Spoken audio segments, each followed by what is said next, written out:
P T I Karachi کے صدر آفتاب صدیقی کے احتجاج کی کال پر وزیر اعلیٰ سندھ کا رد عمل۔ میڈیا سے گفتگو کرتے ہوئے وزیر اعلیٰ سندھ سید مراد علی شاہ کا کہنا تھا، ہم امن و امان کی صورتحال کسی کو خراب کرنے نہیں دیں گے۔ میں نے پھر سنا ہے کہ کسی نے کہا 2 بجے ہڑتال کریں گے۔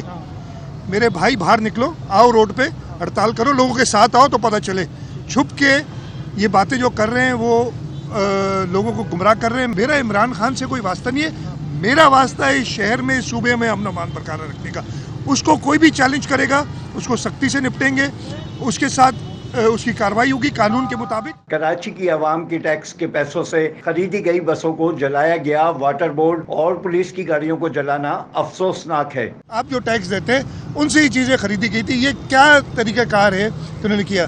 میں نے رات کو ہی پولیس کو کہا، رات کو میں گیا تھا، ادھر جو بھی ڈیبری تھی، جو گاڑیاں تھیں، وہ ساری رات ہم نے اٹھائی۔ Afzal Khan, C110 news, Karachi.